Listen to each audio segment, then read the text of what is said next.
अच्छा साथियों, हम बिरहा गायक रविंद्र यादव फौजी धानापुर शहीदी धरती से आप लोगन के बीच में एक बार फिर एक बहुत ही हृदय विदारक दर्दनाक घटना जो सुनने के बाद बाबू रूह कांप जाएगी, कलेजा क्या पत्थर पिघल जाएगा हो बाबू। ये प्रसंग आप लोगन के बीच में हम भेजत बानी।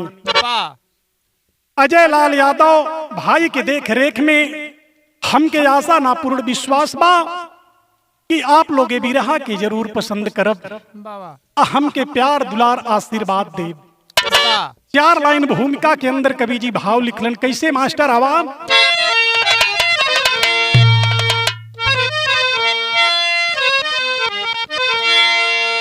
बुनाता न बानाय साधु पखंडी,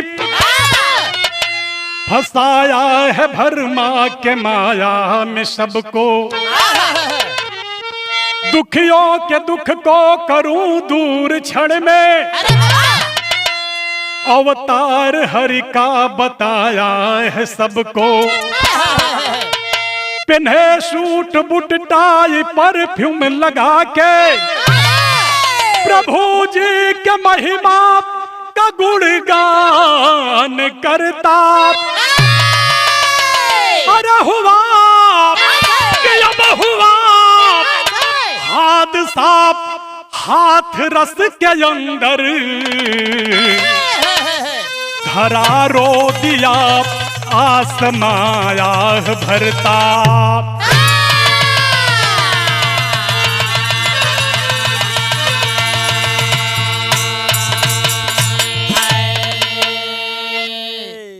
ए बिरहा में एक फिल्म के गीत लगल मास्टर, तैसे मिजाज बना के आवा।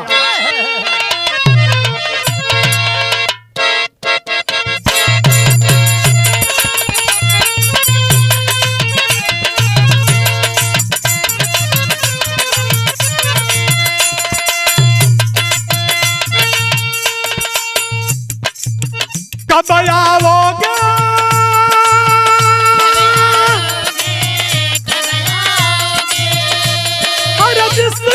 से जान जुदा होगी क्या, तब आओगे।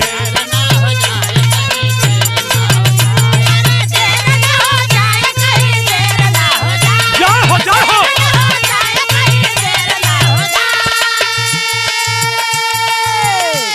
लेकिन भाव स्थल देखें कवि जी लिखत का हुमन। तू ही बता दे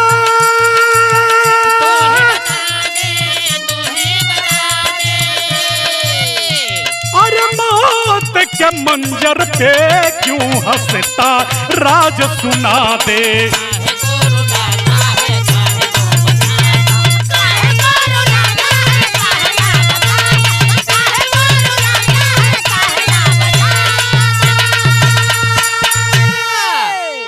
मौत के मंजर पे क्यों हंसता, हमको कठपुतली बना करके धरती पर भेज दिया मालिक।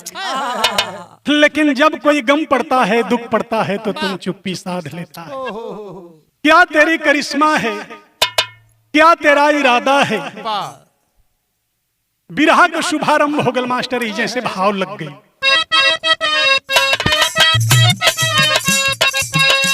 उत्तर प्रदेश कासगंज जिला के अंदर पटियाली बहादुर नगर गांव है सुंदर। एक नौजवान था जिसका नाम सूरजपाल था, भर्ती हुआ पुलिस में बड़ा बेमिसाल था। 28 वर्ष पहले एक कांड कर दिया, पुलिस डिपार्टमेंट को बदनाम कर दिया। किया था रेप, लड़की का लाचार हो गया। पुलिस के शिकंजे में गिरफ्तार हो गया। धारा के अंतर्गत आगरा जेल हो गई, धारा के अंतर्गत आगरा जेल हो गई, छूटा है जमानत पे देखो बेल हो गई।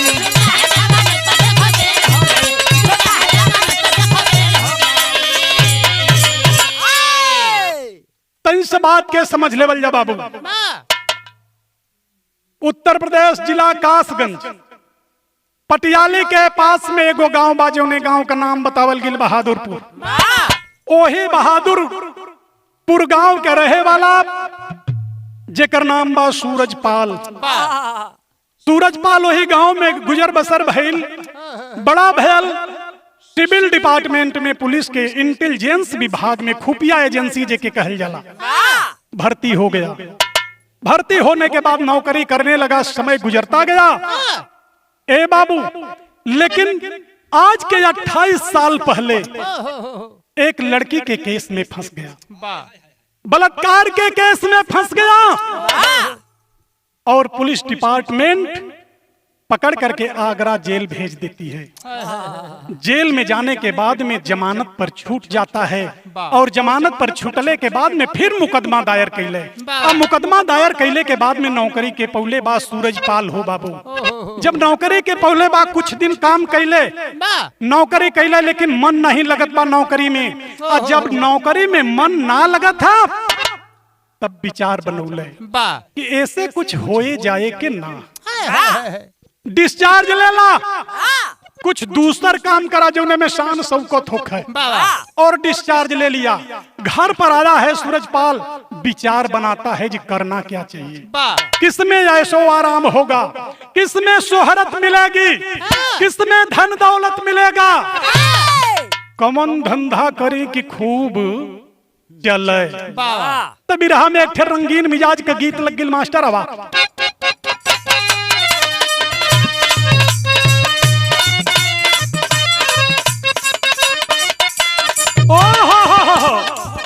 कौनो नई नवेली दुल्हन का मन से धूल, दिन रात घरवे में घुसल है ये महेंद्र भैया।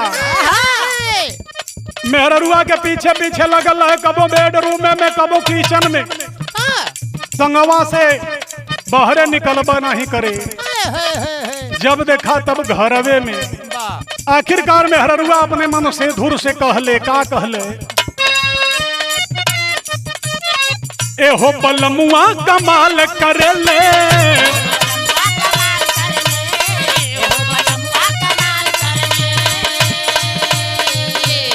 मरी के मुस्की निहाल करेले,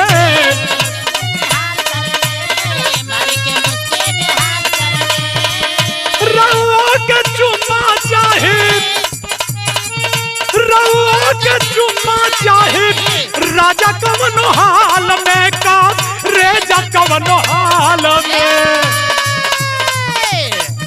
जुलूफिया ये बलम जी राउर, जुलूफिया ये बलम जी राउर, गड़तिया गाल में,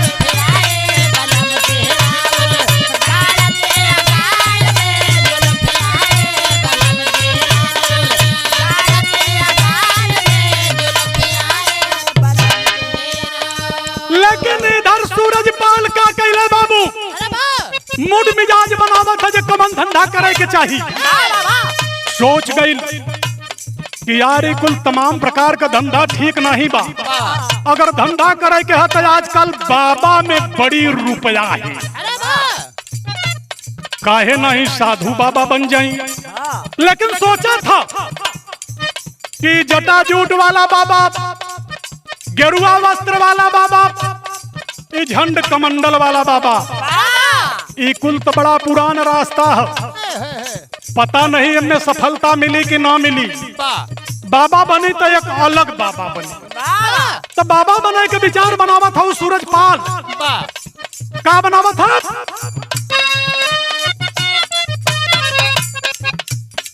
बाबा बनई में बड़ा माल हुए,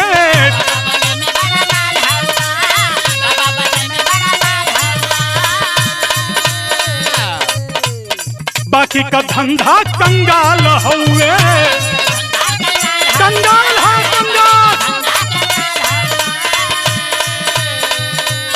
दुखियन का दुखवा काटब,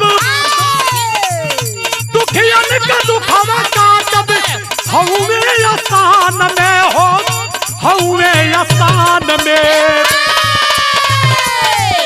किरीतिया एक दिन चमकी हमरो, किरीतिया एक दिन चमकी हमरो, दुनिया जहान में।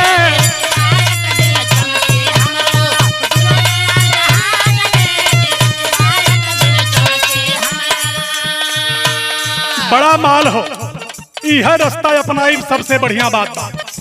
ड्रेस चॉइस करता है सूरजपाल, सफेद कोट, सफेद पैंट, नीला टाई, परफ्यूम, चश्मा, पूरा VVIP के तरह साधु बन रहा है।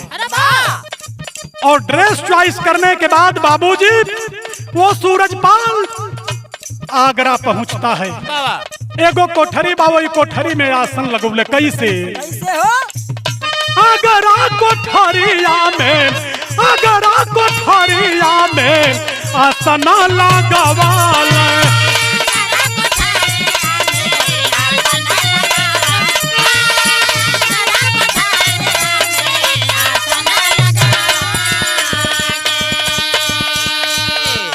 आगरा के कोठरी में जा करके आसन मार करके बैठ गया सूरजपाल।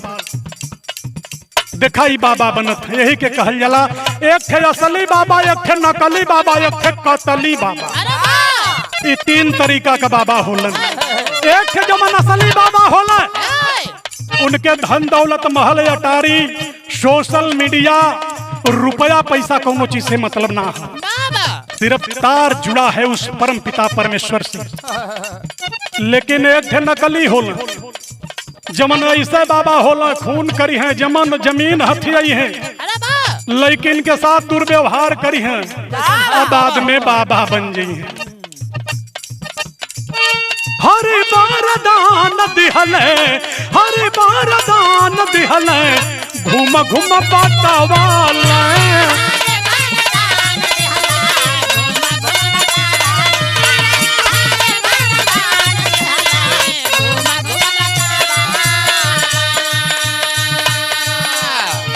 धीरे धीरे आवे लगल, धीरे धीरे आवे लगल, सुबह से शाम हो, किरीतिया एक दिन चमकी हमरो, किरीतिया एक दिन चमकी हमरो, दुनिया जहान में।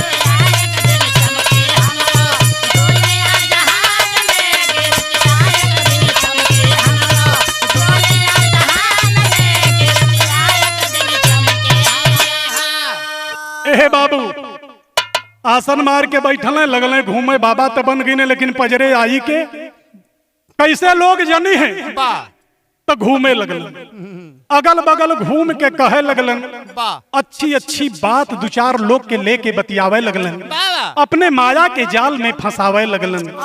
मेरा तो तार सीधे उस परम पिता परमेश्वर से जुड़ा है, उसका आशीर्वाद है, उसका वरदान है, जो मैं कहूंगा वो हो करके रहेगा।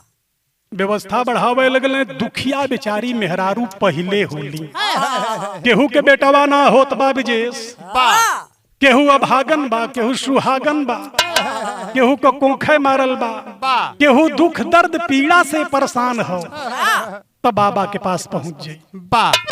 ए बाबू जब धीरे धीरे लोग वही आगरा में आवे लगले, और जब धीरे धीरे जनता बढ़े लगल, तो वहां के लोग के परेशानी होए लगल।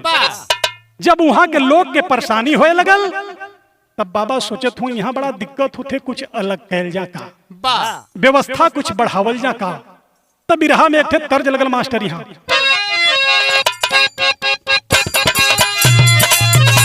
अरे वाह क्या बात है।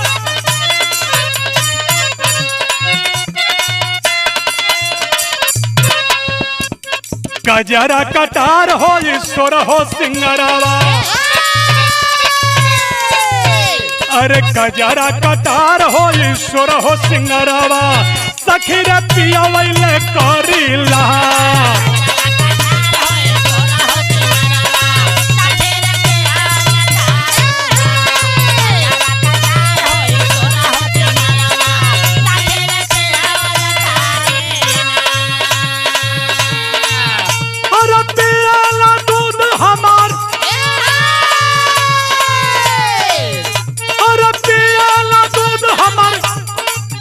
छननी से छान के रे छननी से छान के पियावा के रखिला अरे पियावा के रखिला या चरवा में बांध के पियावा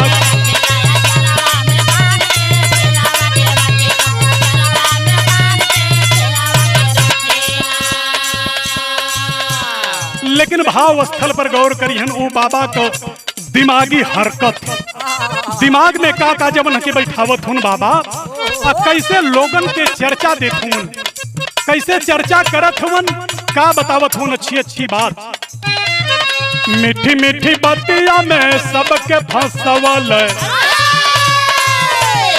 मीठी मीठी बतिया में सबके फंसवल बाबा अपन चेलावा बनवल ना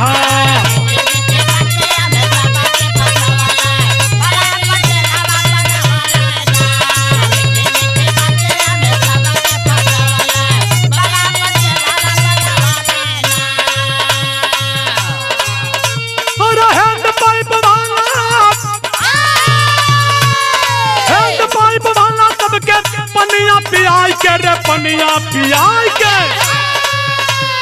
दुखवा मिटावही बाबा अरे दुखवा मिटावही बाबा सबे भरमाई के दुखवा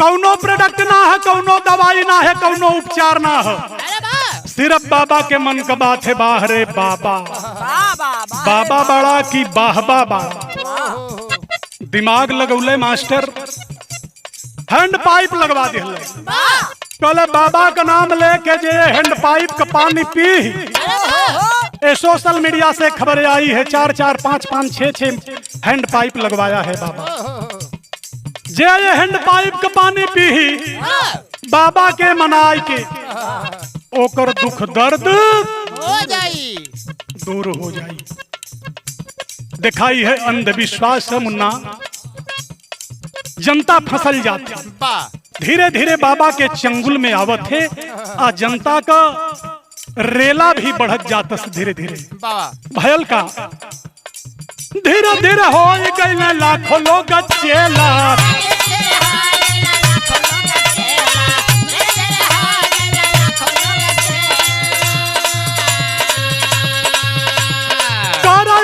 संग जुट जाला झमेला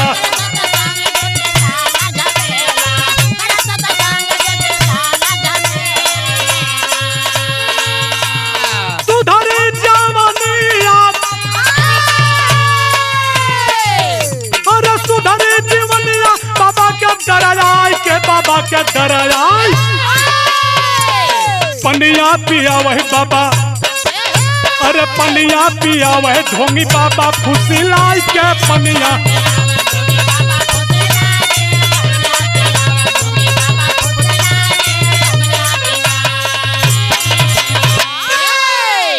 आगरा को छोड़ देता है बाबा आगरा को छोड़ करके अपने पुस्तौनी गांव में बाबू पहुंचल बा पहुंच के गांव के बगल में खेत में कुटिया बनावे का तैयारी कैले कुटिया बनौले बाबा जनता का हुजूम बढ़े लगल ई जानत हिया मेहरारू ऐसन जात होली 100 ठे जई हैं तो 1 ठे 2 ठे वो अपने आप ठीक हो जी और जब 1-2 ठे अपने आप ठीक हो जई हैं तो मेहरारून के तो कोनो बात पचत नहीं वो कहीं है 100-200 लोगन अरे एगो फलाने जगह बाबा बन रे बहिनी अरे राम हो राम जमन कहले तौने भई सब कर दुखवा हर दहना तब कर दुखवा हर दिहन न बड़ा निक बाबा हो जाती रे बहिनी तो हूँ अये बाबू ऐसा ही बहिनी बहिनी करत करत लाखों लोग ओ बाबा का अनुयायी हो गई पागल की तरह बाबा के तरफ भाग रहे हैं बाबा का रिश्ता सीधे भगवान से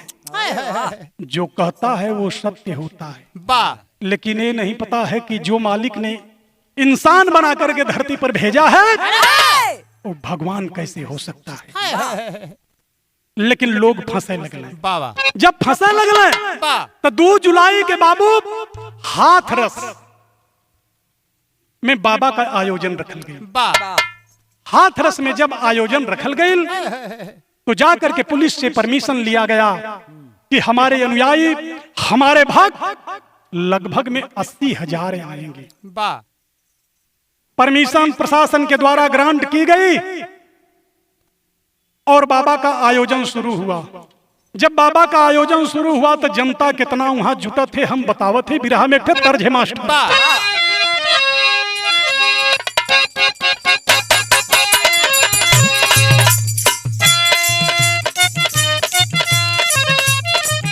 क्या बात है, अच्छा सीला, अच्छा सीला, अच्छा सीला, अरे अच्छा सीला दिया तूने मेरे प्यार का, अच्छा सीला दिया तूने मेरे प्यार का, यार नहीं लूट लिया घर यार का।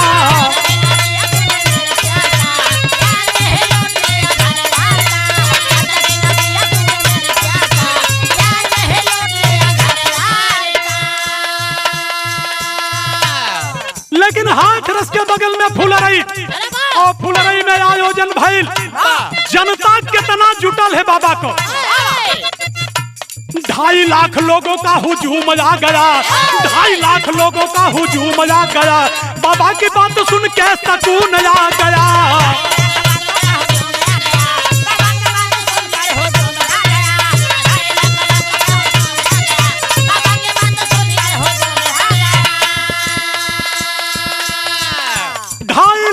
लगभग जन सैलाब उस हाथ रस के फुलरई गांव में बाबू पहुंचता है।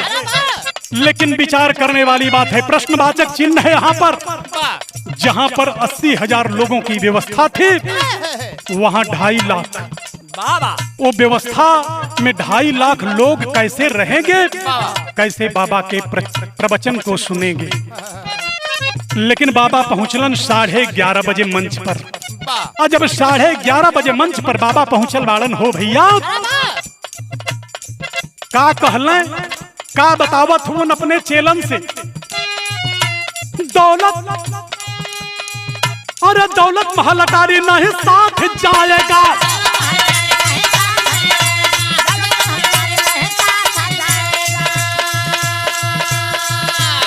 धन दौलत महल अटारी कुछ संगे ना जाए। यह सब बात बताओ तुम के ना पता भैया, रोज सामने मृत्यु हो रहल बा, आँखी के सामने देखत बढ़िया रोज चिता जलत है। इस सब जाना था जे मुट्ठी बांध के आयल है आ मुट्ठी खोल के यह प्रवचन बताओ था। दौलत महल अटारी नहीं साथ जाएगा,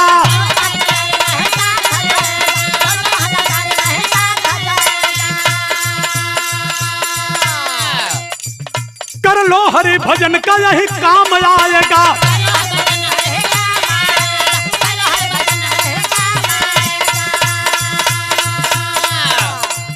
यह कुल सत्संग के विषय में बाबा बतौलन करीब करीब 2-2.5 घंटा। सोशल मीडिया से खबर मिलल जे 1:45 पर बाबा वहां से रवाना भइले। लेकिन बाबा तो वो कौन चीज रहे जौने के लेवे खातिर के जनता पागल हो गई बाबू। पाना है चरण धूल को सकून आ गया, पाना है चरण धूल को सकून आ गया। 2.5 लाख लोगों का हुजूम आ गया।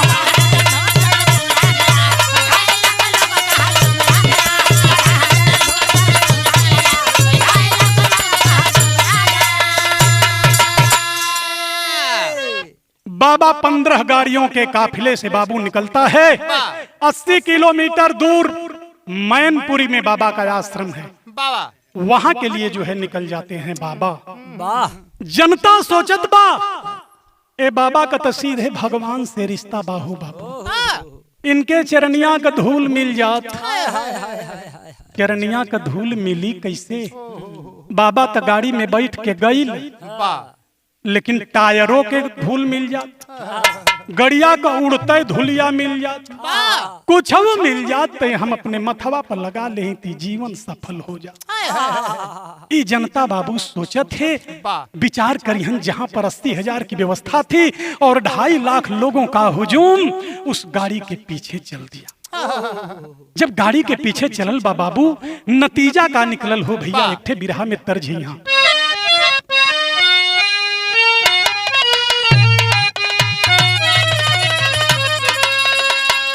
सजला रहे मोरा मांग का सनूरा,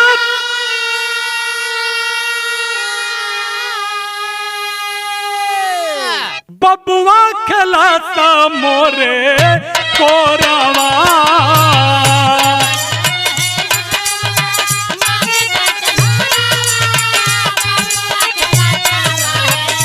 कोरावा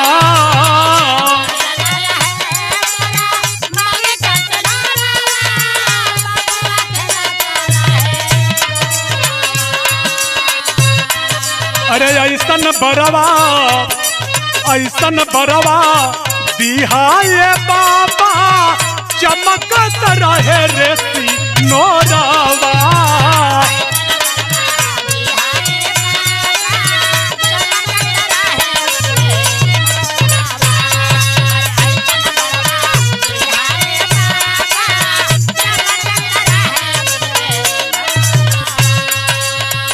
ए बाबू, वही बाबा के चरड़िया का धूल लेवे बदे जनता पागल होके पिछवा चल दी, लेकिन जब पागल होके चलल बाप, बारे विधि के विधान, बारे कुदरत का खेल, आखिरकार नतीजा का निकलल।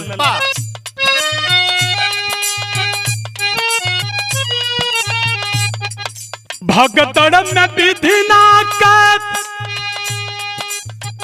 बदलली मानव,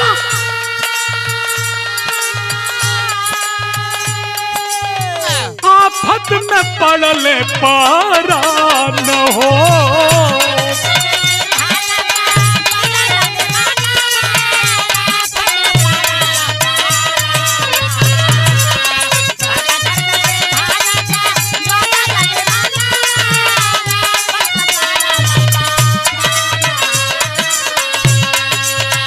ए बाबू टूटे होला गली,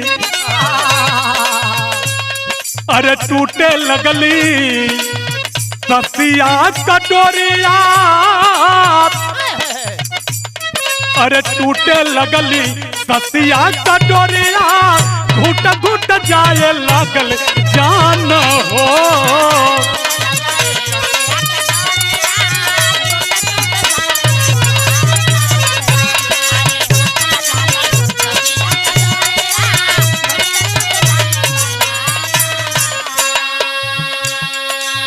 वही भीड़ मेरे बाबू, केहू के रास्ता सुझत ना है, सब खाली भागत हो वही गड़िया के पिछवा धूर लेवे खातिर के।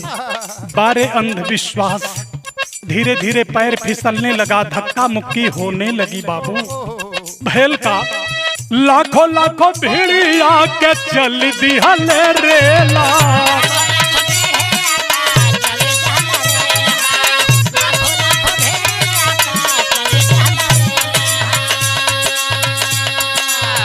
गिरल जन चवा कुचल देला मेला,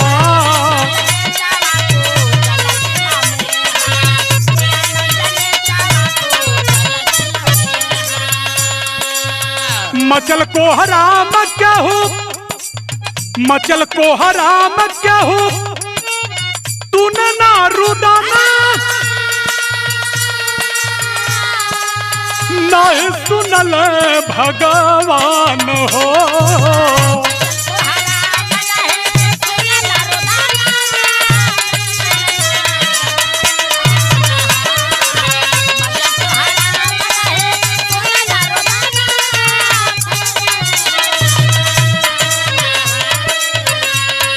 अरे टूटे लगली ए बाबू ससिया का डोरिया, घूट घूट जाए लागल जान हो। ए बाबू, भीड़ करेला ऐसन चलल बा हो भैया, जब लोग गिरल गईले, पीछे से लोग कुचलत गईले, विचार करियन जे 2.5 लाख को हुजूम जौने साइड में चली उ नतीजा का निकली। जे गिरल बाबू उठे ना पौले। मेहरारू मतारी अपने बचवा के गोद में ले ले बाड़ी। कौनो माई अपने लाल के अंगुरी धरौले बाड़ी। कौनो भाई अपने बहनिया के ले ले बाहो भैया। लेके वही पीड़िया में गिरल बाड़ा, एक के ऊपर एक, एक के ऊपर एक, एक के ऊपर एक। अब ऊपर से ही रेला गुजरत है। बताया गया, सोशल मीडिया से खबर आई कि जो लोग गिरे थे बाबू वो खाई थी जिसकी माटी जो है निकाल करके हाईवे रोड का काम किया गया था। वो खाई में जे गिरल वो गिरल रह गल बाबू। सांस टूट गई, दम घूटे लगल हो भैया। आखिरकार धीरे धीरे धीरे धीरे लोग मरने लगे। चित्कार करने लगे, कोहराम मच गया। लेकिन बाबू उनकर केहू तक आवाज ना जात बा, केहू बचावत ना बाहो बाबू। सब खाली अपन जान बचावत है, भागत है। भागदड़ मच गई, लेकिन नतीजा का निकलल विदेशिया से भाव है मास्टर। यहाँ लसिया सपटी गई ए बाबू सगरी धरतिया हो। अरे 122 लोग गवाही दिहले जनावा।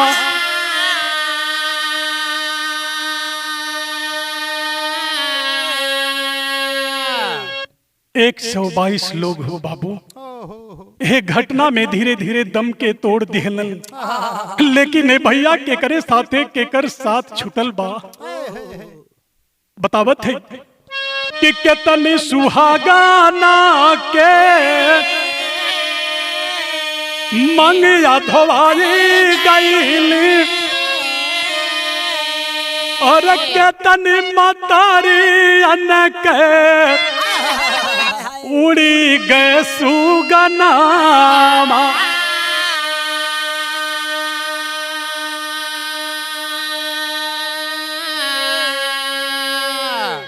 कितना अनाथ भाई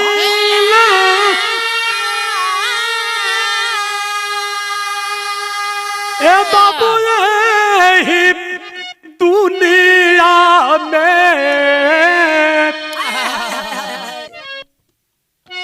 और के करे सहारे वो बीतई है अपन दिनामा।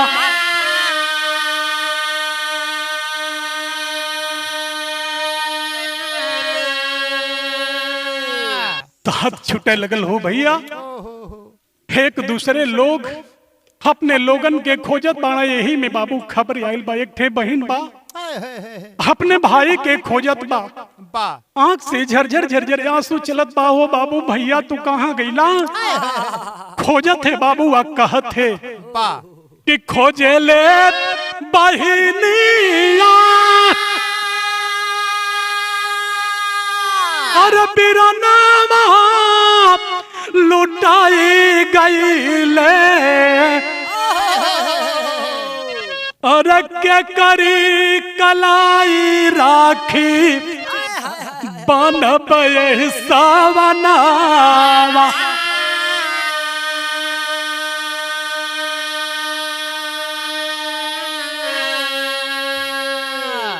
रे भैया सुजीत तू कहाँ गईले रे?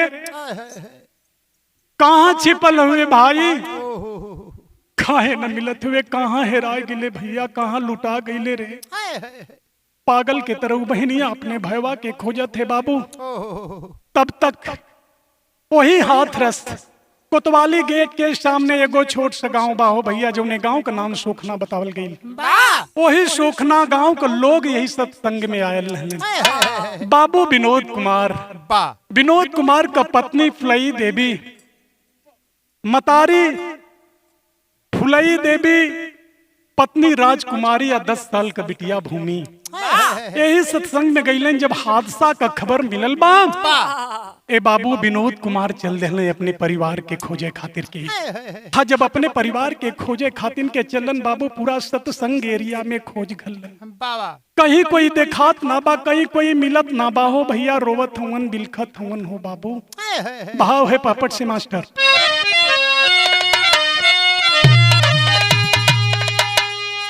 कि अरे खोजन लगे विनोद करत रुदनवा मनवा पागल बा।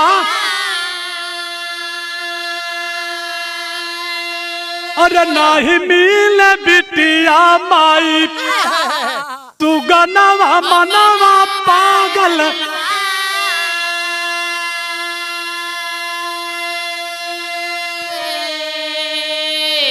अरे पहुंच गए तब सिकंदरा राव अस्पताल में जाई।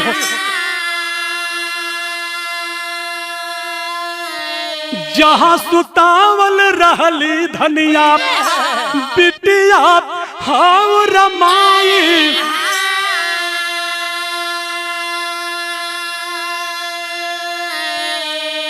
अरे देख के तनिको आवत ना चयनवा मनवा पागल।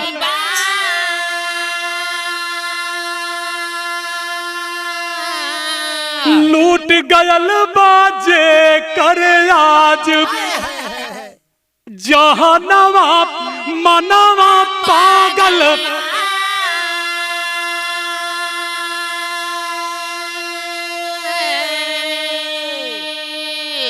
खबर मिलल बाबू ढूंढ लेलन, जब ना कोई मिलल सिकंदरा राव के अस्पताल में पहुंचलन।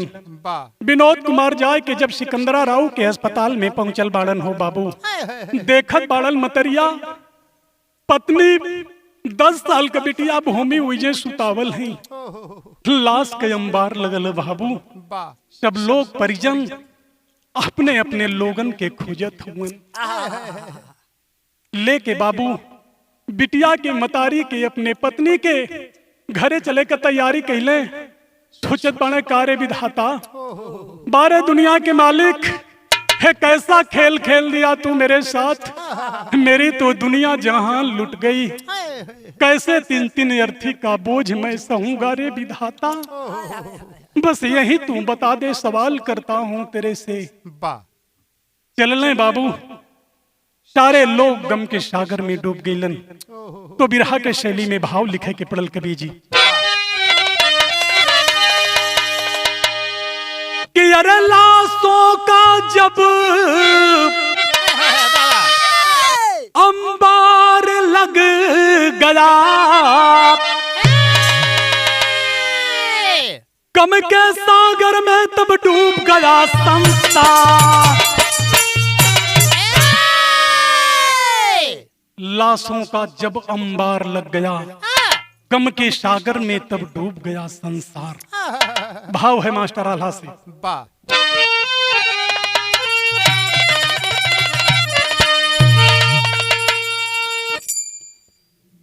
कि बगिया पिरान भैली उजड़ल फूलावरिया। अरे कवन दिनवा ब्रह्मा आज देहला तू देखा।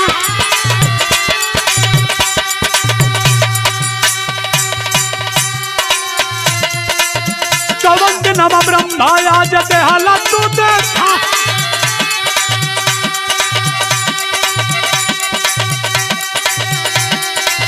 साधु के बचन आयल हले बाजीवनी।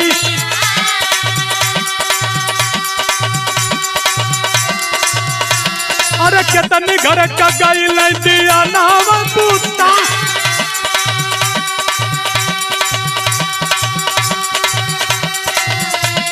शासन प्रशासन तब पवल खबरी।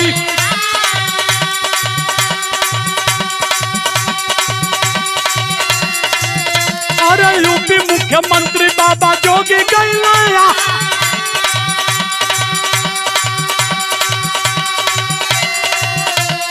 जाके अस्पतालवा में देखल हालाती।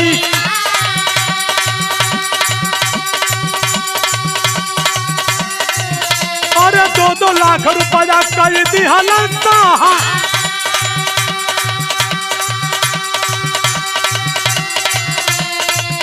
अरे भगतन का बाबा नहीं लिहल खबारी।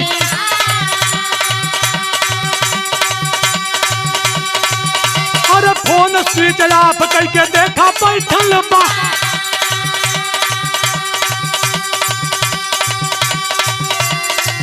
अरे कहे जोगी बाबा हम जचिया करई।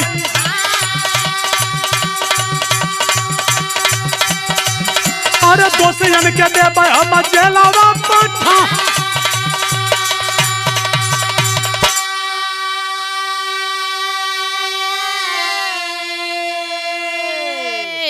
शासन प्रशासन को खबर मिलती है बाबू।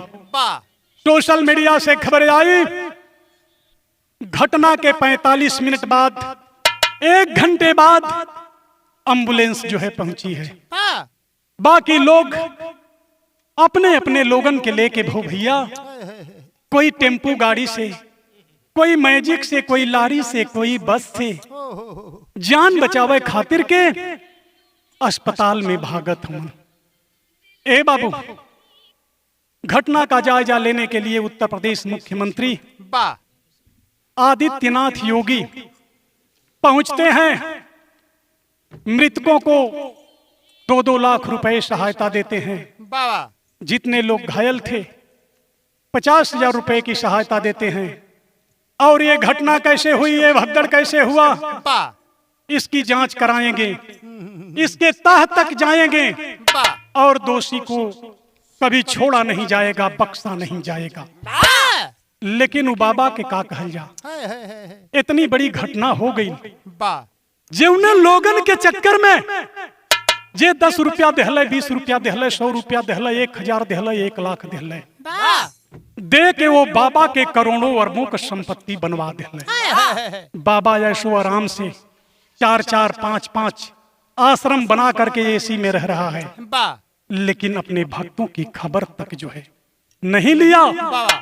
मोबाइल स्विच ऑफ है, लोग परेशान हैं, पूरा हिंदुस्तान गम के सागर में डूब गई बाबू। लोग जो है सांत्वना दे रहे हैं, संवेदना व्यक्त कर रहे हैं उस परिवार के प्रति, लेकिन ढोंगी बाबा का कोई खबर नहीं है। तो आखिरी में बिरहा में लिखा कि पढ़ल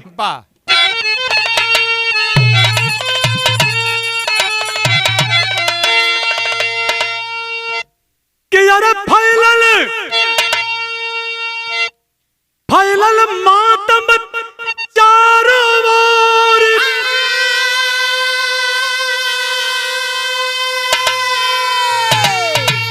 अरे जरैल लस्तिया तो बाबा कुटिया में चैन का बजावे बस्ती।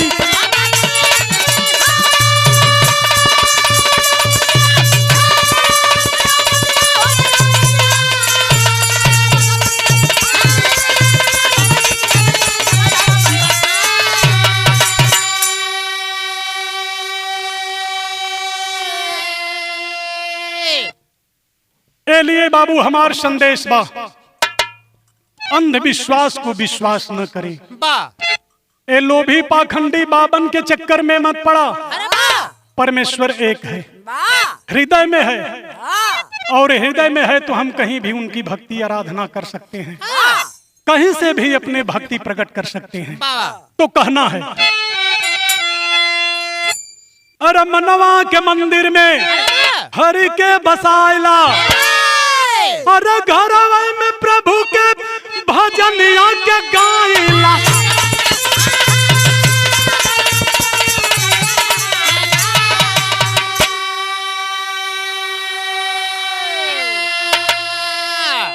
कि ऐसन बाबा तेना कबहू पुछाई आसिया, तो बाबा कुटिया में चैन का बजावे बंसी।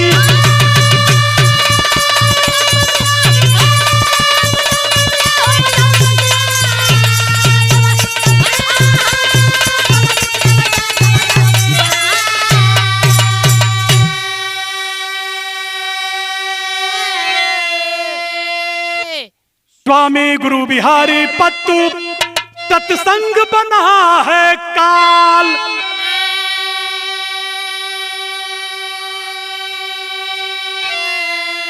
राम सकल शंकर मुंशी अरे फंसो न इनके जाल।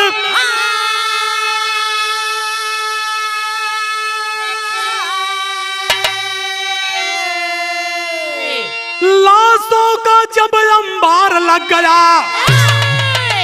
रविंदर छोटे लाल गमगीन हुआ संसार। लाशों का जब अंबार लग